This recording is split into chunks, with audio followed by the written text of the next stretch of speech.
Did you know about every 3 hours in the U.S., a person or vehicle is involved in a train collision? September 15th to 21st is National See Tracks Think Train Week, a time to educate ourselves and others about making safe choices around railroads. Now, joining us to discuss rail safety is John Phillips. If I'm saying that right, John? You got it. Okay, great. Norfolk Southern's Chief Safety Officer. Good morning, John. How are you? Good morning. I'm doing well. Great. John, tell us why we all need to know what we all need to know about rail safety. So this week, C-Tracks Think Train Week is an effort that all of the railroads across the United States partner to heighten awareness about safety around the tracks. You know, the number one thing that we're promoting is the defense against complacency. You know, every person probably has crossed tracks at some point in their life. You may or may not be used to seeing trains. The reality is there is a tremendous amount of risk, especially if we don't respect it. You know, trains traveling 55 miles an hour can take upwards of a mile to get stopped.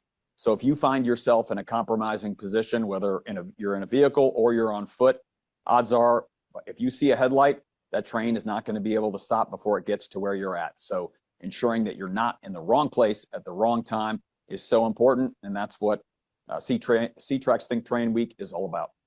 Now, what should people know about railroad tracks and trains that they might not be aware of? One important fact is that railroad property is private property. The big railroads across the country are some of the biggest property owners in the nation. And the good rule of thumb is if you find yourself within 50 feet of tracks, odds are you're trespassing and it's illegal. And more importantly, it's very, very dangerous. So if somebody has an idea to maybe take graduation photos or wedding photos on railroad tracks, it may be a cool background, but it is incredibly dangerous. It's illegal trespassing, but much more importantly, it's never a place that you should be. John, you have to forgive me. For a minute there, I thought about the movie Super 8 in the scene where they're right by the railroad tracks. That's interesting. What is Norfolk Southern doing to help prevent rail incidents? A big piece of it is drawing attention to the things that people might take for granted. So if you're approaching a crossing in a vehicle and you see those lights start to flash, you see the gate start to come down, that is a sign to stomp on the brakes, not the gas. Don't ever try to beat a train. It's a conversation that you should be having with the people you care about, the people you know, the people you have influence over. Ultimately, a lot of folks who end up getting in an accident, and we have one every 3 hours somewhere in America, a train is colliding with a person or a vehicle. Don't ever try to go around the gates and beat a train. That's how people end up getting stuck off the tracks. Vehicle gets hung up, and then you've got nowhere to go.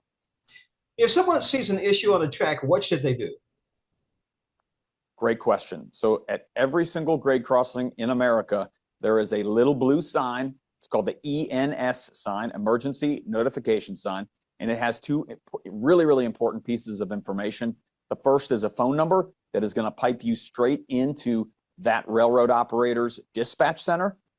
The other piece of information is a number that is a unique identifier for that very specific location. If you call the number on that sign, you give them the DOT number that's posted, that will help that dispatcher know exactly where you are, and they can take action quickly and possibly stop a train. You know, seconds matter, so your awareness of how to get in touch with the railroad, just knowing to look for that blue rectangle, could sometimes be the difference between a near miss and a tragedy.